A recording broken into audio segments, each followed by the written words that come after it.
I know what you want to ask. Forrest, what in the heck are NFTs? NFT stands for non-fungible token. It exists on the blockchain. It is revolutionizing the way that we think about digital ownership.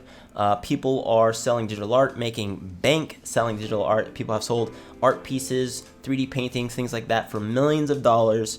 But the more prudent question is, what do you do as ordinary everyday investors with NFTs? Is it something that we should be looking out for? Can we invest in them? And are they here to stay? But before that, some introductions and some housekeeping. One, my name is Forrest. I invest in stuff. If this is your first time here, I think that you should too. It's right. Investing is something important that each and every single body should do. It's not just up for institutions or people who have thousands and thousands of dollars. It is for the everyday average Joe, the everyday average Jill. If you're not investing now, I hope that you do soon. If you like that idea and want to hear more from me, somebody who just keeps it straight, go ahead and hit the subscribe button. I appreciate each and every one of you trying to get to 10,000 subscribers, and you could be the next one. While you're down there clicking stuff, hit the like button. It helps me out with the almighty algorithm. Highly appreciate it. I have a Patreon if you want to support. If you've been here more than once, highly appreciate it. Trying to grow this channel, and we are all up on this journey together. So let's go ahead and jump into NFTs. And first, let's just talk about them from a technological standpoint, really what an NFT is. NFT stands for non-fungible token. It is a way to basically mint a virtual or digital ownership of something, right? So imagine, if you will, that you're someone who only does virtual art. You have Procreate on your iPad, right? You create something in Procreate, you put it up on the internet, right? Maybe DeviantArt or whatever people are using now. I'm not big into the art space, guys. But you put it out there, right? There's nothing stopping me from taking that thing that you made, hitting the copy button, saving it, whatever, and making it the background on my computer screen, right? The background that's on my computer screen right now, I don't even remember who made it. I just found it on the internet and I got it for free. This is basically the way that the internet works. If somebody puts a song out there, right, on YouTube, we know that there are ways that you can download music off of YouTube.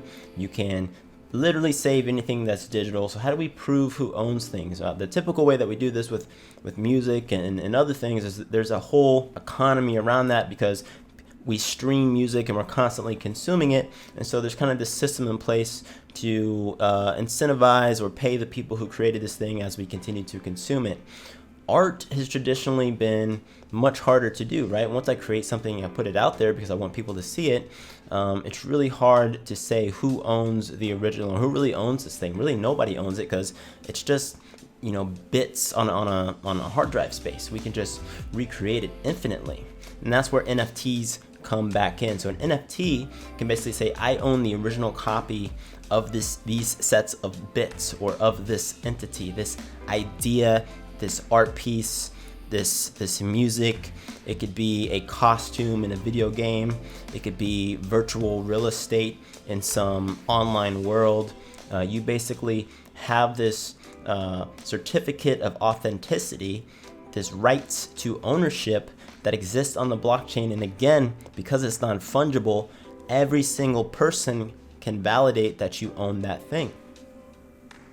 So where does all the money come in though, right? And why are people getting so excited about this? Well, if you've seen movies like Ready Player One, right? And kind of the premise of Ready Player One, outside of like the whole dystopian society, is this idea that people are spending more and more time in the virtual world, right? Or virtual worlds in general. And we already see this today. People play, games like Fortnite. People are playing MMOs like, World of Warcraft, classic, timeless MMO, and all the other ones that exist. If you've ever played an online game or spent time in an online space, if you've seen movies or think of movies like The Matrix, you can start to understand how there is still limited space even in these virtual worlds. So if I'm a participant in a virtual economy, a virtual world with its own set of limited resources, we can now start to assign ownership of virtual land, real estate, cars, skins,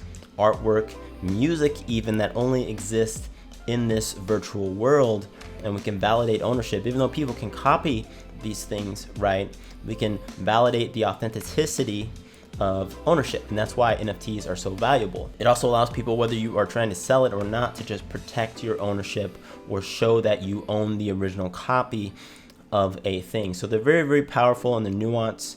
I think if you just think about blockchain and all the things that people were talking about years ago, this is actually a really cool use case and actually a really valid use case. And I'm pretty happy and excited to see it, because a lot of the things that people talk about blockchain for, honestly, are just pie in the sky, and honestly, just they're not convenient or silly. This is actually a really convenient, pragmatic use case for blockchain technology that people directly benefit from immediately. So let's get into the second part of this of how are people actually creating and buying NFTs. So creating an NFT, you can go to a website like Rarible, right? And basically they will create this NFT for you. You upload the asset, they mint your token, and it exists on top of the Ethereum blockchain. So Ethereum is a whole nother topic, but one of the cool things with Ethereum is that it allows you to create smart contracts. These are virtual contracts that are code that essentially exist on the blockchain, and it executes when you transact.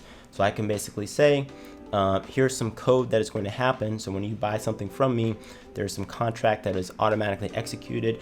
They're super cool. And again, because they exist on the blockchain, they're non-fungible. You can't spoof these things, and that's what makes them so valuable. And NFTs are built on top of this entire foundation that is Ethereum.